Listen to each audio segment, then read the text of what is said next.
Hey everyone, and welcome back to my channel. My name is Kaley Gray, and I'm making weekly videos every Friday.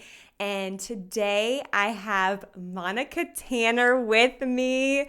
So we met in a Facebook group called the Side Hustle Social Media, and we were like Instagram, Facebook friends for months. And then this month in February, we got to meet up in Nashville.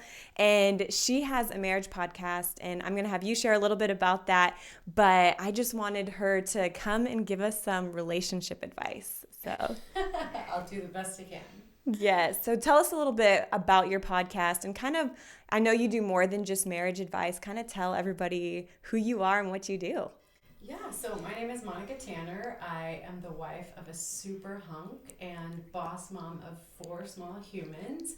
That takes up most of my time, but in my spare time, I do host a podcast called On the Brighter Side. It started almost exactly 2 years ago, and it has been such a fun project, a way to find my voice and my passion, and really my mission, I feel like, is to help couples have better marriages. And so that's been my focus for the last little while.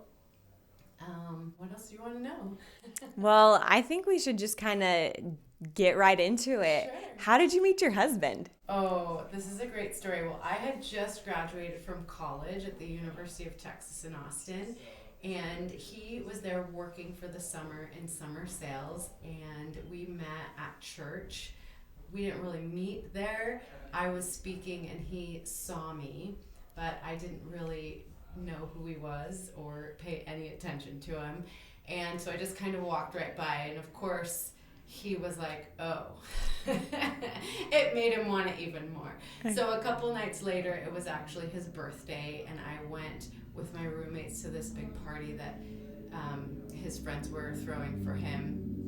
And I walk in, and he was literally surrounded by girls like the entire night. And I was like, huh, who is this kid, right? Yeah.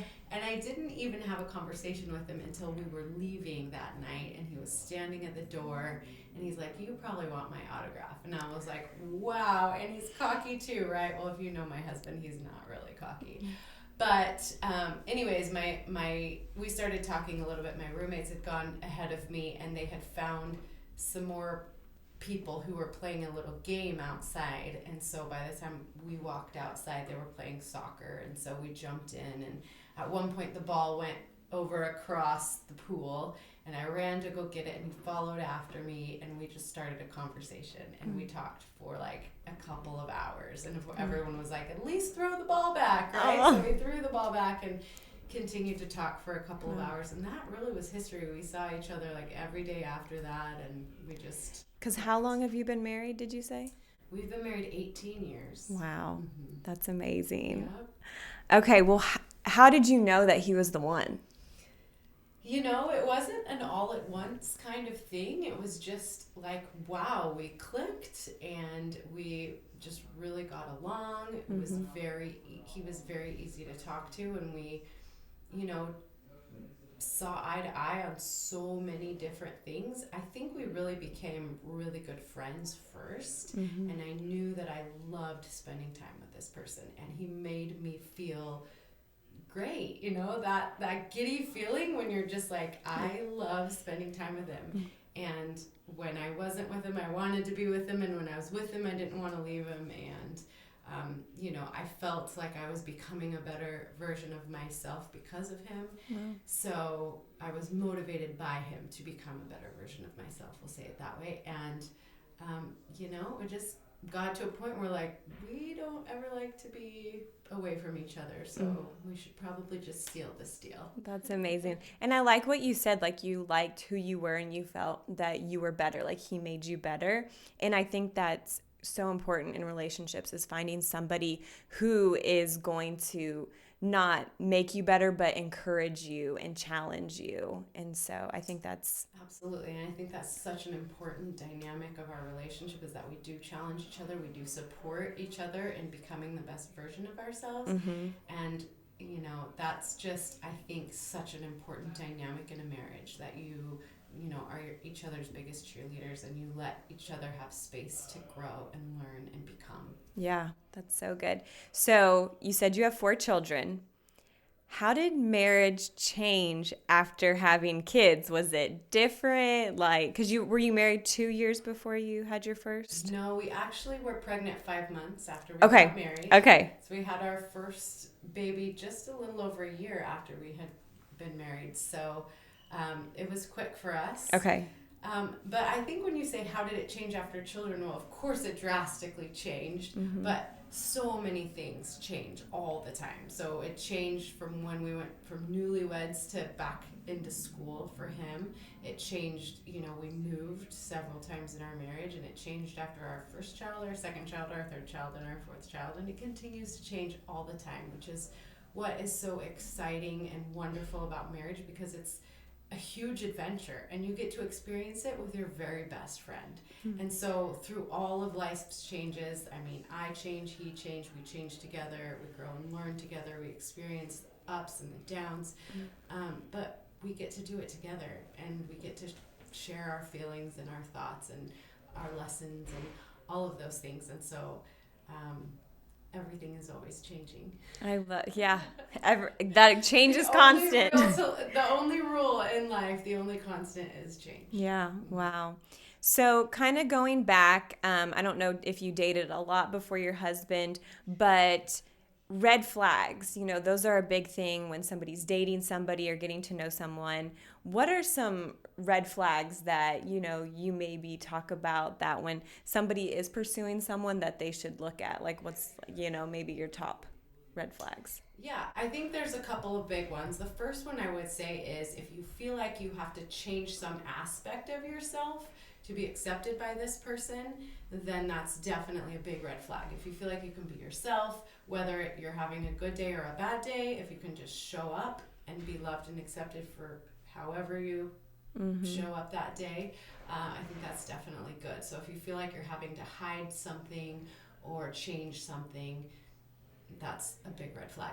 The second big red flag, I think, for me is you definitely want to see each other in all different circumstances and all different levels of stress. And a big one for me, I think, is like, how does he respond when the internet is slow? Like, can he handle the internet being slow? And that should give you a really big insight in who he is as a person and how he'll be as a father and everything else. What about road trips, like driving directions? Yes. Okay, that is huge. So we had known each other for a couple of months and knew, we really liked each other. And we jumped in a car in Texas and drove, I don't want to say across, we drove vertically up the country to his hometown in Idaho. And so we spent 32 some hours with each other, no radio, no air conditioning, in the middle of August. It was hot, and we had nothing to do but talk to each other. So definitely a road trip is a very good idea. I think even just spending that amount of time in an enclosed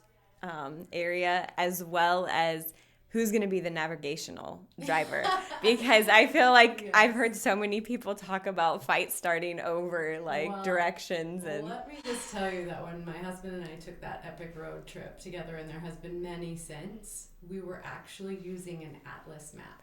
I used to. That was the first thing my dad gave me when I was 16. That's so. Yeah, they don't probably know about those now. It's all Google and everything. Like I said, you definitely want to see each other in all different circumstances. So like things that are hard, things that require patience, things that would make people a little bit crazy. Like, you definitely want to see each other in all different dynamics to see if that's who you want to spend the rest of your life with. No, that's so good. Okay, one last question. So if you could give any relationship advice to singles, what would it be?